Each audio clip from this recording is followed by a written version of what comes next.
আসসালামু আলাইকুম দর্শক শ্রোতাগণ, আশা করি আপনারা ভালো আছেন। আজকে আমরা আইন অঙ্গনে নিম্ন আদালতসমূহের শ্রেণীবিভাগ সম্পর্কে আলোচনা করব এবং সেই সাথে ম্যাজিস্ট্রেটদের ধরন সম্পর্কে আলোচনা করব।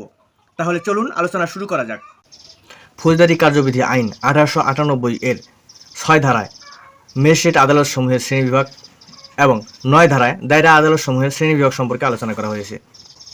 6 ধারার এক উপধারায় বলা হয়েছে যে প্রচলিত অন্য কোনো আইনের অধীন গঠিত আদালত এবং সুপ্রিম কোর্ট ছাড়া বাংলাদেশে সাধারণত দুই ধরনের ফৌজদারি আদালত থাকবে। একটা হচ্ছে দায়রা আদালত, আরেকটি হচ্ছে ম্যাজিস্ট্রেট আদালত। অর্থাৎ প্রচলিত বিশেষ আইনে যদি কোনো আদালতের কথা বলা হয়, কোনো বিশেষ আদালত থাকে, সেই আদালত ব্যতীত এবং সুপ্রিম কোর্টের যে হাইকোর্ট বিভাগ এবং আপিলের ডিভিশন আছে, সেই হাইকোর্ট বিভাগ এবং আপিল বিভাগের আদালতসমূহ ব্যতীত নিম্ন আদালতসমূহের মধ্যে দুই ধরনের আদালত থাকে।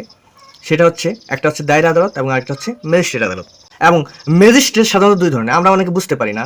ম্যাজিস্ট্রেট বলতে সাধারণত আমরা ইউনো বা জেলা ম্যাজিস্ট্রেট এদেরকে বুঝি, কিন্তু জুডিশিয়াল ম্যাজিস্ট্রেট বলে একটা কথা আছে, সেটা আমরা জানি না। তো ম্যাজিস্ট্রেট দুই ধরনের, একটা হচ্ছে বিচারিক ম্যাজিস্ট্রেট, একটা হচ্ছে নির্বাহী ম্যাজিস্ট্রেট। বিচারিক ম্যাজিস্ট্রেট হচ্ছে তারাই যারা জুডিশিয়ারি বা বিজেএসসি পরীক্ষার মাধ্যমে উত্তীর্ণ হয় এবং তারা জুডিশিয়াল ম্যাজিস্ট্রেট বা সহকারী জজ বা দেওয়ানি জজ হিসেবে আদালতে বিচার কার্য পরিচালনা করে, তাদেরকে বলা হয় জুডিশিয়াল ম্যাজিস্ট্রেট বা বিচারিক ম্যাজিস্ট্রেট। দ্বিতীয়ত নির্বাহী ম্যাজিস্ট্রেট। আমরা জানি বিসিএস পরীক্ষার মাধ্যমে অ্যাডমিন ক্যাডারে যারা উন্নীত হয় তাদের মধ্য থেকে নির্বাহী ম্যাজিস্ট্রেট নিয়োগ দেওয়া হয়। যেমন বিভিন্ন উপজেলা, ইউনো, জেলা ম্যাজিস্ট্রেট, এরকম অনেক নির্বাহী ম্যাজিস্ট্রেট বিভিন্ন পদে বা বিভিন্ন কাজে নিযুক্ত থাকে। তাহলে বুঝছেন তো, ম্যাজিস্ট্রেট দুই ধরনের হয়, বিচারিক ম্যাজিস্ট্রেট এবং নির্বাহী ম্যাজিস্ট্রেট। বিচারিক ম্যাজিস্ট্রেটের শ্রেণীবিভাগ রয়েছে, একটা হচ্ছে জেলা পর্যায়ের, আরেকটা হচ্ছে মহানগর পর্যায়ের। জেলা পর্যায়ে বিচারিক ম্যাজিস্ট্রেট 4 ধরনের।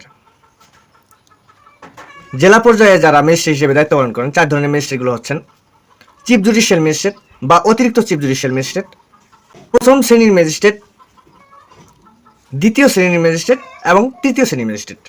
আর মহানগর পর্যায়ে যারা বিচারিক ম্যাজিস্ট্রেট হিসেবে দায়িত্ব পালন করেন তারা হচ্ছেন চিফ মেট্রোপলিটন ম্যাজিস্ট্রেট বা অতিরিক্ত চিফ মেট্রোপলিটন ম্যাজিস্ট্রেট এবং মেট্রোপলিটন ম্যাজিস্ট্রেট।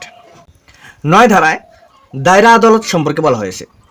9 ধারার এক উপধারায় বলা হয়েছে সরকার প্রতিটি দায়রা বিভাগের জন্য একটি করে দায়রা আদালত স্থাপন করবেন এবং সেখানে একজন বিচারক নিয়োগ করবেন।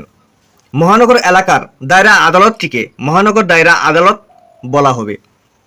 2 উপধারায় বলা হয়েছে সরকারি গেজেটে সাধারণ বা বিশেষ আদেশ জারি করে সরকার ঠিক করে দিতে পারবেন যে দায়রা আদালত কোন কোন জায়গায় বসবে।